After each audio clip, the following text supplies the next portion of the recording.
Hello. तो बेटा ये हम नेक्स्ट एक चैप्टर स्टार्ट कर रहे हैं। चैप्टर का नाम है सरफेस केमिस्ट्री, ठीक है, जो कि हमारा केमिस्ट्री में 5th चैप्टर है, ठीक है। तो इस चैप्टर में हमारे पास हम सरफेस केमिस्ट्री चैप्टर में वेरियस फिनोमिनन्स पढ़ेंगे जो कि अकर करते हैं सरफेस के ऊपर, ठीक है। तो इसके लिए मैं चैप्टर स्टार्ट कर रहा हूँ आपका। तो इसको हम इंट्रोडक्शन अगर हम देखें तो सबसे पहले हमारे पास सरफेस केमिस्ट्री है क्या, that one is surface chemistry होती क्या है। इसको अगर हम डिफाइन करें तो बेटा हमारे पास, मैं क्लियर कर रहा हूँ इस बात को कि दैट इज सरफेस, सरफेस मतलब सतह, ठीक है। जो ऐसा फिनोमिनन या ऐसे प्रोसेस जो कि किसी एक सब्सटेंस की सतह के ऊपर लाइज करते हैं, सरफेस के ऊपर अकर करेंगे, उन फिनोमिनन्स को या उन प्रोसेसेस को जिसमें हम स्टडी करते हैं, जिस केमिस्ट्री की ब्रांच में जब हम स्टडी करते हैं उसको हम बोलते हैं सरफेस केमिस्ट्री। तो सरफेस केमिस्ट्री को बेटा हम ऐसे डिफाइन कर सकते हैं, that is called branch of chemistry, that is, मैं इसको यहां पर लिख देता हूं, branch of chemistry, chemistry in which be deals with the phenomenon या processes, that is phenomenon which occur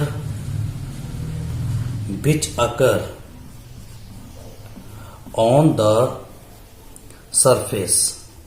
ऐसे फिनोमिनन जो कि सरफेस के ऊपर अकर करते हैं, ठीक है, उनके बारे में जहां पर हम स्टडी करते हैं, ठीक है, तो उस केमिस्ट्री की ब्रांच को हम बोलते हैं सरफेस केमिस्ट्री। तो सरफेस केमिस्ट्री ऐसी मतलब सरफेस के ऊपर जो फिनोमिनन लाइज करेंगे, ऐसे ले सकते हैं हम लोग, ठीक है।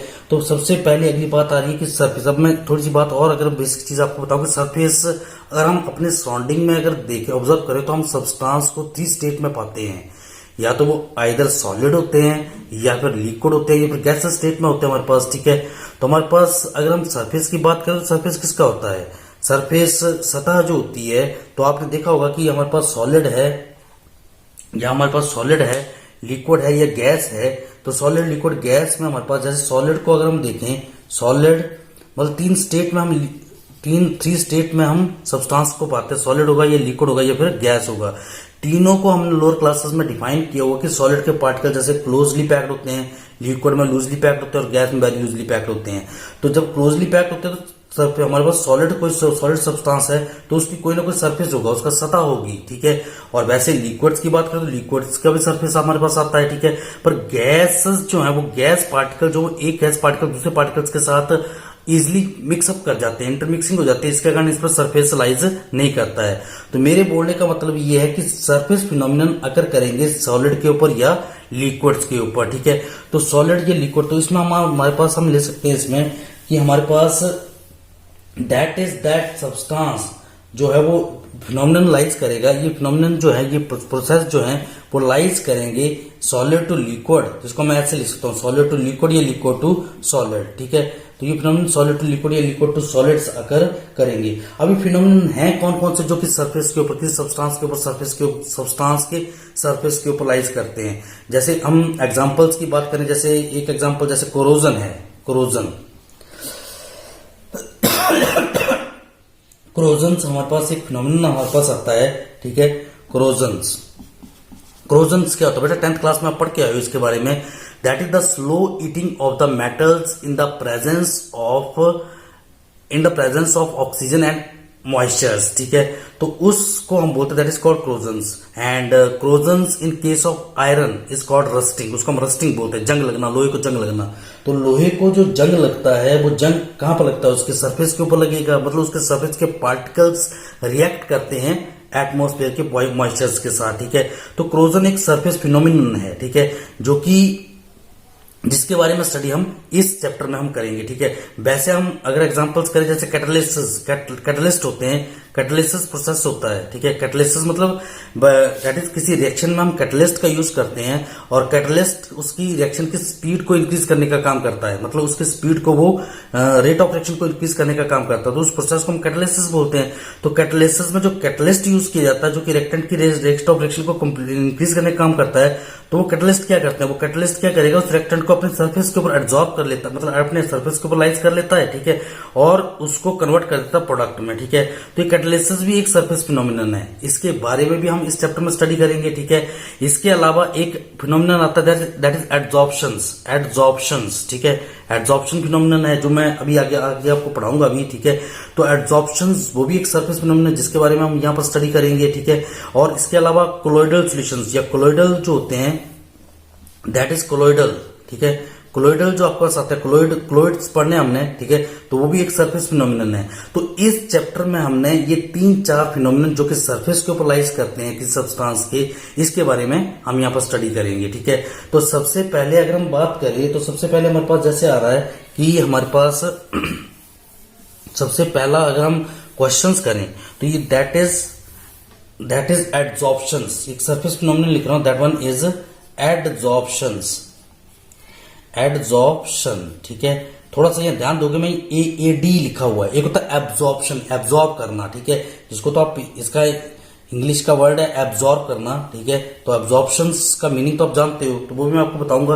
पर एड्सॉर्प्शंस जो है ये फिनोमिनन आपके पास क्या आता है, एड्सॉर्प्शंस हमारे पास आती है। इसको मैं पहले थोड़ा सा एक एग्जांपल से बताता हूं आपको कि एक बिल्कुल एक जनरल सा एग्जांपल लेता हूं कि कोई मैंने एक मेटल ले लिया, मेटल मतलब जैसे लोहा ले लो आप, ठीक है, और कुछ भी अगर अदर चीज ले लो, और अगर आप सर्दी के सीजन में जब फॉग होती है, धुंध गिरती है, ठीक है, तो सर्दी के सीजन में उसको अगर रात के टाइम पर अगर उस मेटल को आप बाहर रख दो, मतलब रात में आपने उसको बाहर रख दिया, ठीक है, तो आप सुबह के टाइम क्या देखोगे, आप देखोगे कि हमारे पास जो फॉग है, फॉग या मतलब जो मॉइस्चर्स है, जो वाटर के मॉलिक्यूल्स है, वो उस मेटल्स के ऊपर यहाँ पर ऊपर उसकी सतह के ऊपर लाइज कर, मतलब वो सारा गीला हो गया होगा, ठीक है। तो वाटर मॉलिक्यूल उसके सरफेस के ऊपर लाइज कर गए होंगे, वो अंदर की तरफ नहीं गए होंगे, ठीक है। तो उसके ऊपर वाला सरफेस जो उसके ऊपर सारे के सारे वाटर मॉलिक्यूल्स उसके ऊपर लाइज कर गए होंगे, ठीक है। तो इस तरह से हमारे पास किसी एक मेटल का या किसी एक सब्सटेंस का किसी दूसरे सब्सटेंस के पार्टिकल को अट्रैक्ट करना और सरफेस के ऊपर लाइज करना, वो प्रोसेस कहलाता है एड्सॉर्प्शन प्रोसेस, ठीक है। तो एड्सॉर्प्शन प्रोसेस हमारे पास आता है, एक सरफेस फिनोमिनन है। तो इसको मैं अगर डिफाइन करके बोलूंगा the phenomenons of attracting, that is the phenomenon of attract करना, ठीक है। बात को समझोगे, मैं डेफिनेशंस को साथ साथ समझाऊंगा कि किसी सब्सटेंस के द्वारा, ठीक है, किसी दूसरे सब्सटेंस के पार्टिकल्स को अट्रैक्ट करना, ठीक है। The phenomenon of attracting and retaining the molecules बोलो, द पार्टिकल्स बोलो, the molecules of a substance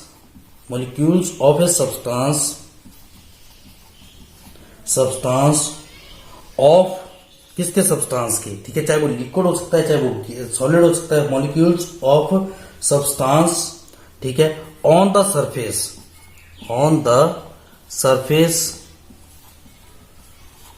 surface of solid and liquid is called जिसके कारण जिसको हम बोल सकते हैं resulting into higher concentrations, that is resulting, ऐसे इसको साथ में लिख सकते हैं, रिजल्टिंग इनटू हायर कंसंट्रेशंस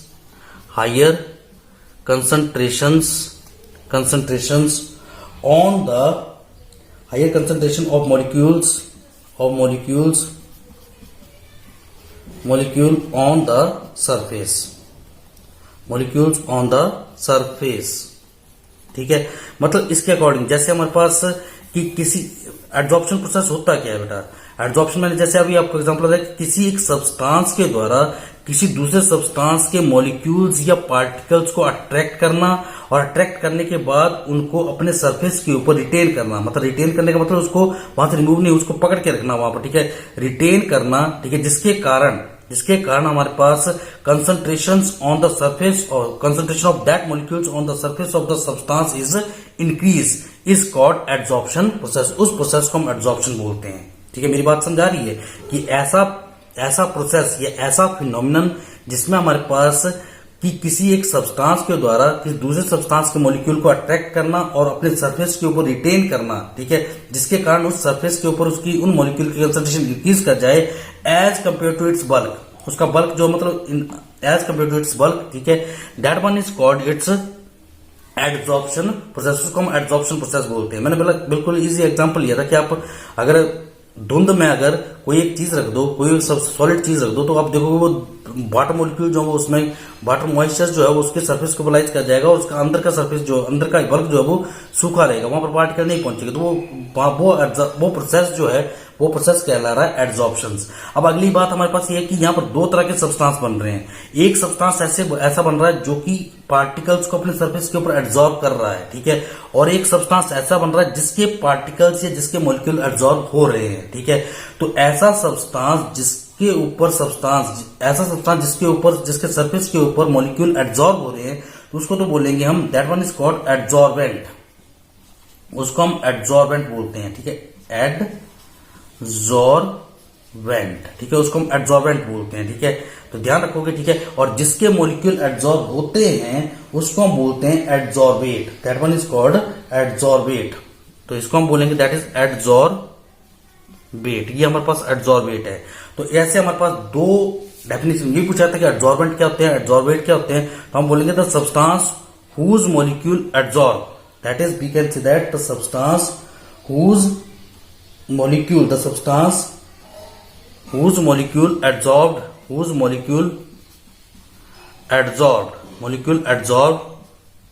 जिसके मॉलिक्यूल एडजॉर्ब होंगे, एडजॉर्ब, ठीक है, उसको तो बोलेंगे एडजॉर्बेट, ठीक है।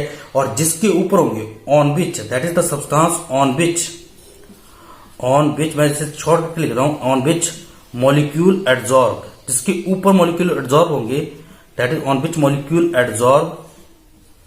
एडजॉर्ब इज कॉल्ड एडजॉर्बेंट, उसको हम एडजॉर्बेंट बोलेंगे। तो एडजॉर्बेंट क्या होते हैं, एडजॉर्बेंट क्या होते हैं, ठीक है। तो ये आप एग्जांपल से कर सकते हो इसको, ठीक है। तो that one is called adsorption process. अब मेन बात हमारे पास नेक्स्ट आती है, इसी में अगर दो तीन बातें बताऊं कि अगर जैसे मैंने अभी एग्जांपल बताया कि मेटल को मैंने फॉग में या ह्यूमिडिटी में रख दिया, ठीक है, तो वाटर मॉलिक्यूल उसके सरफेस के ऊपर एडजॉर्ब हो गए, ठीक है, तो उसका सरफेस गीला हो गया, ठीक है, तो उसको तो हमने एडजॉर्प्शन प्रोसेस बोल दिया, ठीक है।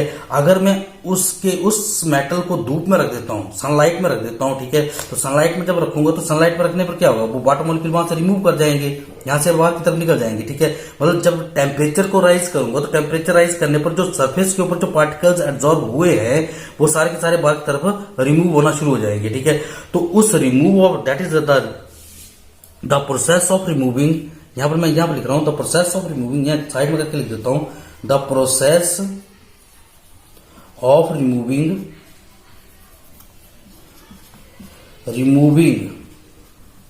The process of removing adsorbed substance, adsorbed particles, the process of removing adsorbed molecules is called, उस प्रोसेस को हम बोलते हैं that one is called it's desorptions, उसको हम डिसॉर्प्शन, ये पेपर में आता है कई बार कि डिसॉर्प्शंस क्या होती है, तो बड़ा याद रखोगे कि मॉलिक्यूल्स का बाहर की तरफ रिमूव होना। जैसे मैंने अभी एग्जांपल बताया कि सनलाइट के प्रेजेंस में वाटर मॉलिक्यूल वहां से निकल जाएंगे, ठीक है, जो पार्टिकल्स उसके ऊपर अट्रैक्ट हुए होंगे वो बाहर की तरफ निकल गए होंगे, ठीक है, निकल जाएंगे due to increase the temperature rise करने पर, ठीक है। कई फैक्टर और भी आते हैं जिसके कारण एब्जॉर्प्शन लाइज करती है या, ठीक है, तो यहां पर दैट उसको हम बोलते हैं दैट इज कॉल्ड इट्स डिसऑर्प्शन, उसको हम डिसऑर्प्शन बोलेंगे। तो डिसऑर्प्शन भी आप याद रखोगे, ठीक है। अब अगली बात हमारे पास आती है कि ये पार्टिकल जो हैं, इसी में अगला नेक्स्ट पॉइंट हमारे पास आता है कि इसमें एक चीज और पूछी जाती है कि अगर जैसे किसी सब्सटेंस के ऊपर अगर गैस के पार्टिकल्स अगर एब्जॉर्ब होते हैं, ठीक है, दैट इज द एब्जॉर्ब करेंगे, that is absorption of gas का किसी के सरफेस के ऊपर एब्जॉर्ब होना कहलाता है अकल्सन, तो उसको हम अकल्सन बोलते हैं, ठीक है। दैट इज हम लिख सकते हैं the absorption of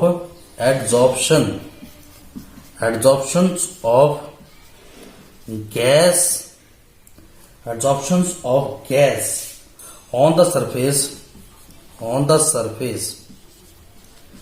on the surface is called, उसको हम बोलेंगे दैट इज कॉल्ड अकल्शंस, उसको हम ओकल्शंस बोलेंगे, OCCLUSION, ठीक है, ओकल्शंस बोलेंगे इसको हम, ठीक है।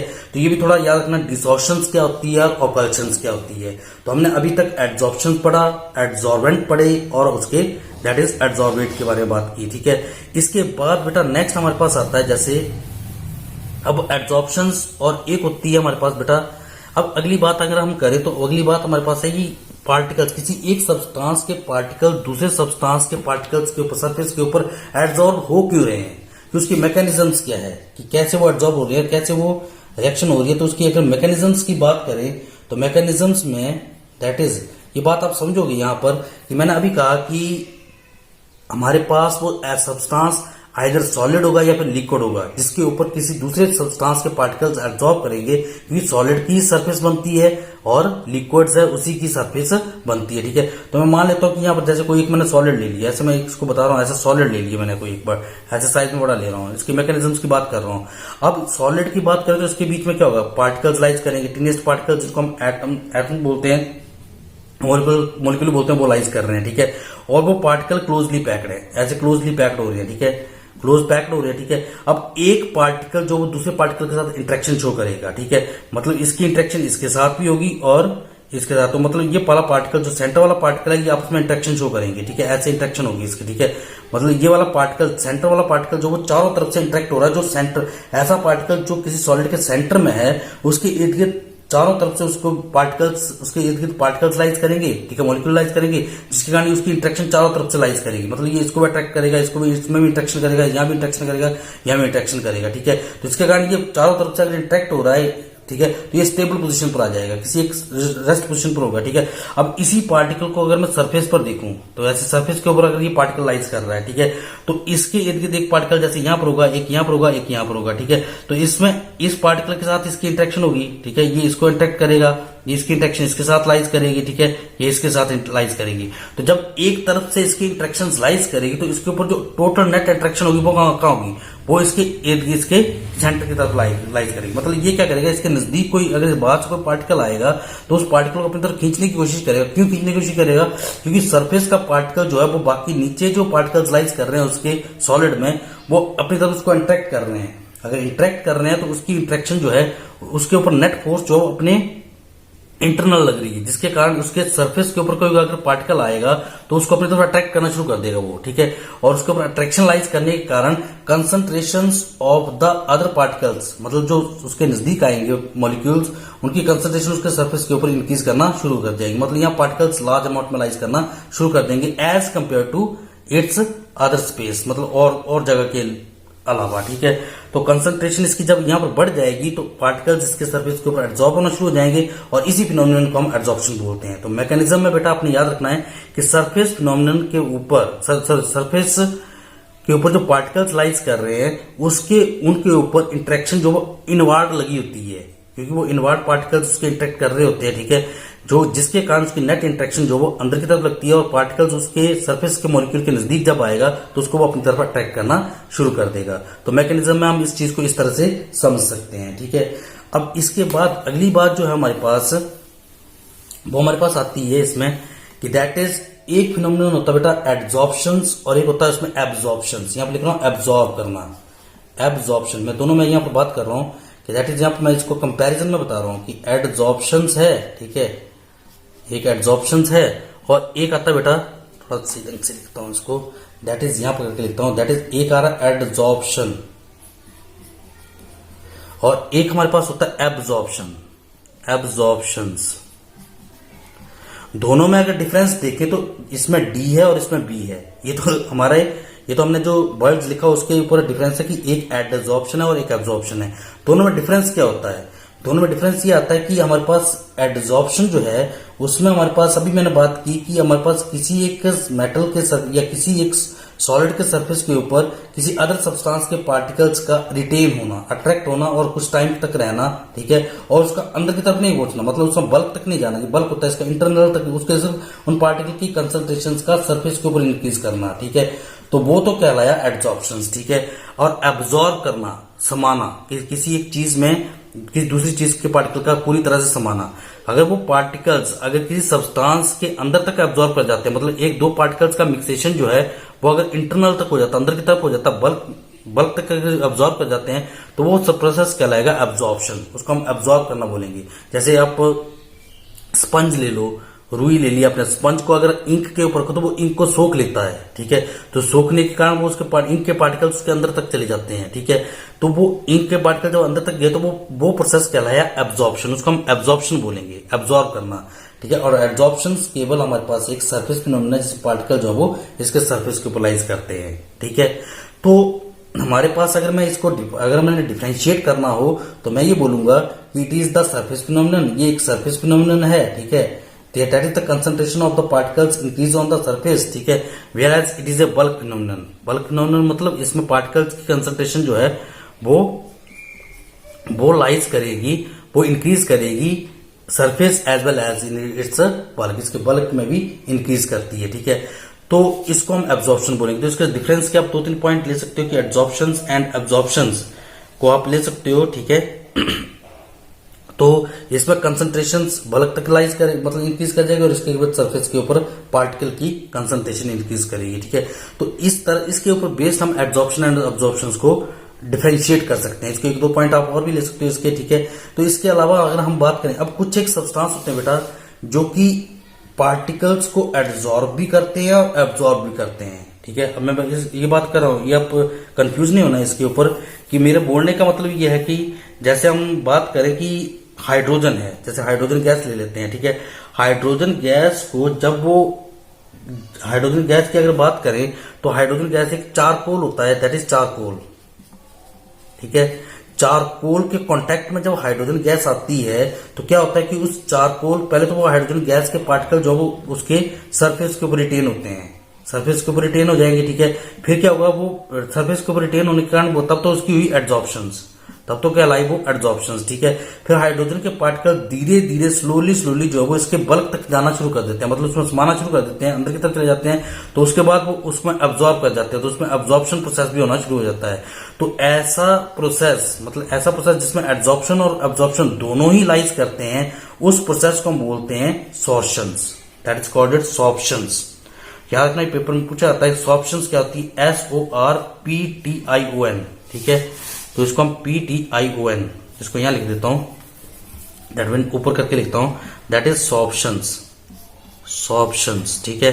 तो मतलब एक ऐसा फिनोमिनन जिसमें एड्जॉर्प्शंस एंड एब्जॉर्प्शंस, ठीक है, both occur simultaneously, take place simultaneously, these are called, that one is called sorptions. मैं यहां पर लिख देता हूं, दैट इज, यहां पर एक बार आपको बता देता हूं इसमें, दैट इज SORPTION, ठीक है। तो इसके लिए हमारे पास बोथ ऐसा process in which both adsorptions ऐसे लिख देता हूं, adsorptions and absorption and absorptions take place simultaneously,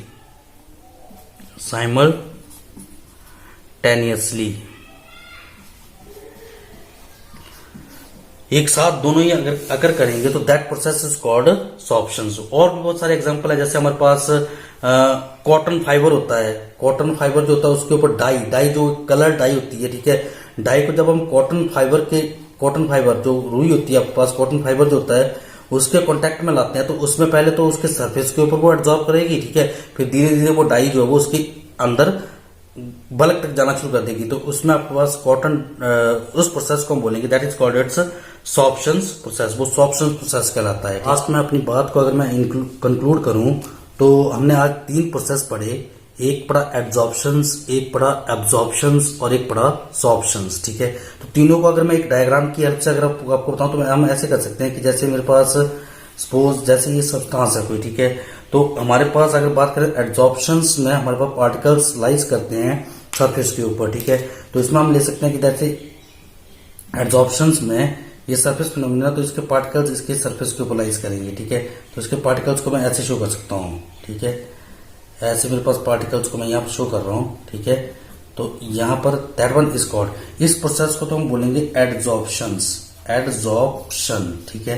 तो ये एडजॉर्प्शन है जो कि एक सरफेस फिनोमिनल है जिसमें पार्टिकल्स, अदर सब्सटेंस के पार्टिकल्स के सरफेस के ऊपर रिटेन हो रहे हैं, अट्रैक्ट हो रहे हैं और उसके ऊपर लाइज कर रहे हैं, ठीक है। दूसरा हमारे पास आया कि दूसरा हमारे पास अगर वो पार्टिकल्स अगर दूसरे सब्सटेंस के पार्टिकल उसके बल्क में चले जाते हैं, मतलब अंदर की तरफ एब्जॉर्ब हो जाते हैं। मैं डायग्राम के हेल्प से बता रहा हूं कि अगर दूसरे के पार्टिकल्स या मॉलिक्यूल जो हैं वो अंदर की तरफ अगर ऐसे एब्जॉर्ब हो जाते हैं, वैसे लिख देता हूं, ऐसे बना देता हूं इनको बीच में, ठीक है। ये मैं क्रॉस से मॉलिक्यूल शो कर रहा हूं, ये मॉलिक्यूल्स हैं, ठीक है, जो कि अदर सब्सटेंस के हैं जो कि बीच में एब्जॉर्ब हो रहे हैं, ठीक है। अगर मॉलिक्यूल अदर सब्सटेंस के मॉलिक्यूल किसी एक सब्सटेंस के मॉलिक्यूल्स के साथ पूरे मिक्स हो जाते हैं, उसमें अब्जॉर्ब कर जाते हैं, मतलब उसमें समा जाते हैं जाके, तो वो प्रोसेस कहला गया एब्जॉर्प्शन। उसको तो हम बोलेंगे एब्जॉर्प्शन, तो वो कहलाएगा एब्जॉर्प्शन, ठीक है। ये बी एब्जॉर्प्शन, ठीक है, और एडजॉर्प्शन सरफेस। और तीसरा हमने पढ़ा सॉर्प्शन। तो सॉर्प्शन में क्या होता है हमारे पास, सॉर्प्शन में हमारे पास आता है कि पार्टिकल जो है किसी दूसरे सब्सटेंस के पार्टिकल्स बल्क में तो लाइज करेंगे, मतलब उसके अंदर की तरफ तो एब्जॉर्ब करेंगे, एब्जॉर्ब भी हो रहे हैं, पर इसके साथ में इसके सरफेस के ऊपर भी लाइज करेंगे, ऐसे सरफेस के ऊपर, ठीक है। अगर सरफेस के ऊपर भी लाइज करते हैं, ठीक है, ऐसे बना रहा हूं पार्टिकल्स को यहाँ पर, ठीक है। क्रॉस से शो कर लो या डॉट से शो कर लो इन मॉलिक्यूल्स को, तो ऐसे मैंने क्रॉस से शो कर दिए मॉलिक्यूल सारे, ठीक है। तो इस केस में हमारे पास मॉलिक्यूल्स, अदर सब्सटेंस के मॉलिक्यूल्स एब्जॉर्ब भी हो रहे हैं और एडजॉर्ब भी हो रहे हैं, मतलब सरफेस के ऊपर भी लाइज कर रहे हैं और इसके इंटरनल भी लाइज कर रहे हैं, ठीक है। तो वो प्रोसेस कहला गया, दैट इज कॉल्ड सॉर्प्शंस, उसको हम सॉर्प्शंस बोलेंगे। तो इस तरह से आज हमने इंट्रोडक्शंस में एड्जॉर्प्शंस, एड्जॉर्बेट, एड्जॉर्बेंट एंड सॉर्प्शंस एंड एब्जॉर्प्शंस, ये हमने क्वेश्चंस पढ़ी, ठीक है। इससे रिलेटेड नेक्स्ट क्वेश्चन हम अगले लेक्चर में पढ़ेंगे। ओके बेटा, थैंक यू बेटा।